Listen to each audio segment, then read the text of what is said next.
Welcome to This Day in His Story, created by American Heritage Worldwide, a reminder that every day holds something new to learn.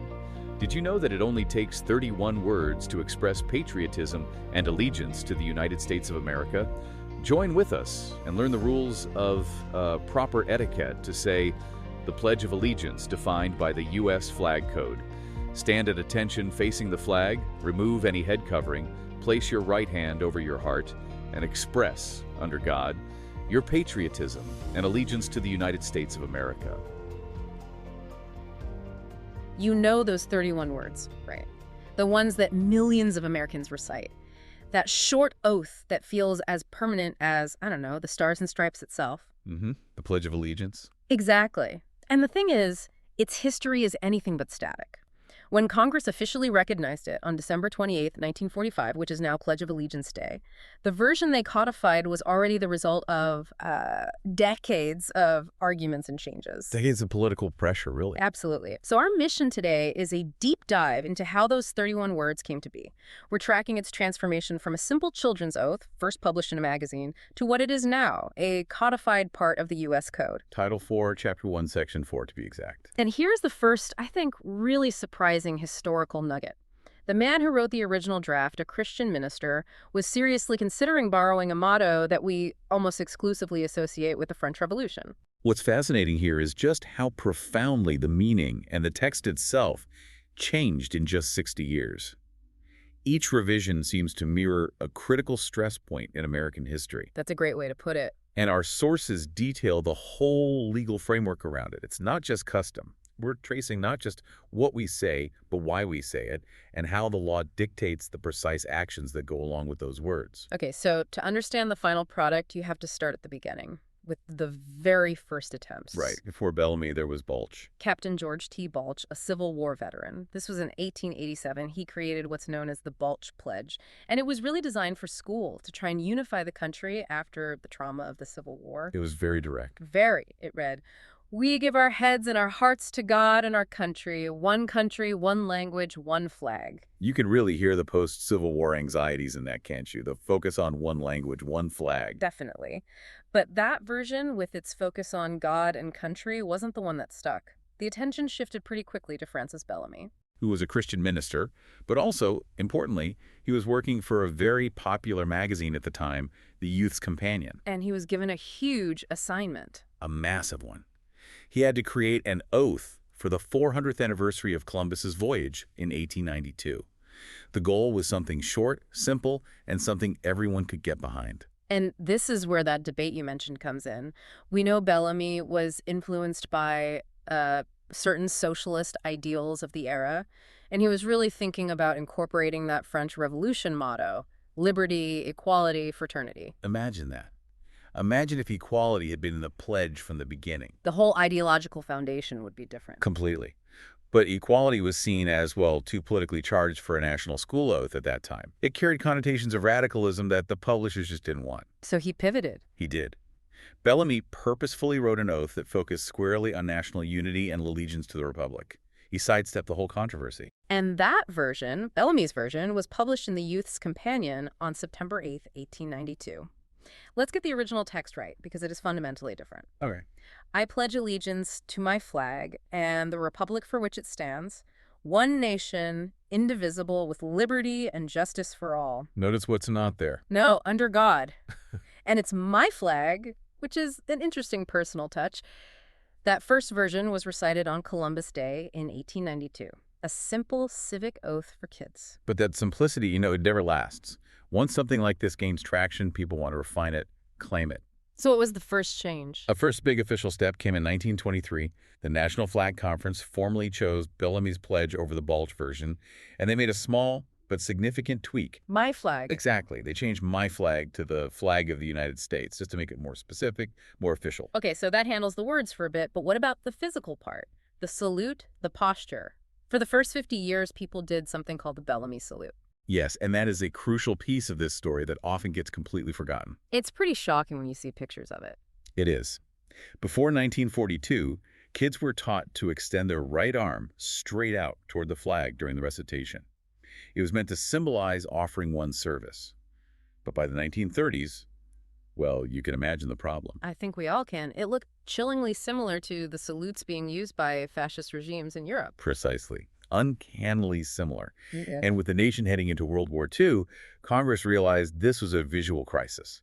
They had to formally define the etiquette to differentiate American patriotism from that. So that's when the hand over heart gesture comes in. That's the moment. In 1942, Congress officially established the practice. Stand at attention, face the flag, place the right hand over the heart. It was a federally mandated correction. So that change wasn't just about, good manners. It was a wartime statement about American liberty versus totalitarianism. A very powerful nonverbal statement. Then, just 3 years later, in 1945, Congress officially puts the pledge into the United States Flag Code. It's institutionalized. But the pledge as we know it today still wasn't finished. The biggest ideological change was yet to come. In the mid-1950s, yeah. This is where the political climate really forces the issue. The final major revision comes in 1954, and it's the addition of just 2 words. Under God. And this wasn't some organic grassroots movement. This was intense lobbying from religious groups like the Knights of Columbus, and it had explicit support from the White House. Right, and if we connect this to the bigger picture, you just can't separate the 1954 revision from the Cold War. It was all about the contrast with the Soviet Union. It was. The primary national narrative was defining the U.S. against the officially atheist Soviet Union, the godless communists. So adding under God was a way to draw a clear line in the sand. It was seen as a way to spiritually fortify the nation. President Eisenhower himself championed it, saying it reinforced America's spiritual foundations. It turned a purely secular, civic promise into a combined civic and religious one. So we've traced the text from 1892, focused on the Republic, to adding the flag of the United States, and then finally, under God. Now that the words were set, the performance, the etiquette, had to be just as rigidly defined. And it is. It's all governed by federal law. The U.S. Flag Code, Title IV, Section 4, lays it all out. And it's worth reading the final official text as it's written in the code itself. I pledge allegiance to the flag of the United States of America and to the republic for which it stands, one nation under God, indivisible, with liberty and justice for all. And then the code gets very specific about how you're supposed to render it. Extremely specific. It's not just custom, it's law. So let's walk through that, because the details matter. Yeah. The basic requirement for all civilians is simple. Stand at attention, thin the flag, right hand over the heart. But then there are rules for what you're wearing. For men not in uniform, the code says you remove any non-religious headdress, a hat, with your right hand and hold it at your left shoulder. Your hand is still over your heart. And critically, there are separate rules for military personnel. If you're in uniform, you remain silent, face the flag, and give the military salute. And there's a specific rule for veterans, right? Yes, and this is one people often don't know. Yeah. Veterans and members of the armed forces who are not in uniform are explicitly allowed by the code to render the military salute. It gives them the legal standing to use their service-specific gesture of respect. Which brings us to the deeper meaning of an oath itself. It's meant to be a sacred promise, a covenant. It is, whether it's the Hippocratic Oath for doctors or this civic allegiance. That weight is why the pledge is still such an integral part of American culture. It's woven into public life. Not just in schools. Oh, no. You see it at city council meetings, in state legislatures, and it has huge symbolic importance during naturalization ceremonies. New citizens take the formal oath of allegiance, and then they're also required by U.S. Citizenship and Immigration Services to recite the pledge. Okay, so it's required in some places, it's expected in others. But there's a huge legal counterpoint here that provides this indispensable balance. A really important one. And that's the 1943 Supreme Court ruling. West Virginia State Board of Education v. Barnett, a landmark case. What was the core issue there? The case was brought on behalf of Jehovah's Witnesses who had religious objections to saluting the flag and reciting the pledge. Schools were compelling them to do it, forcing them. And the Supreme Court. The court ruled definitively that schools cannot compel anyone, students or teachers, to recite the Pledge of Allegiance. It's a massive decision, and it's rooted right in the First Amendment's protection of free speech. Because freedom of speech also means the freedom not to speak. Exactly. The court said that compelling patriotism through a forced recitation is a violation of constitutional liberty. So you end up with this really fascinating legal tension. Most states require schools to make time for the pledge each day. The time must be set aside, yes. But that 1943 ruling ensures that participation can't be mandatory.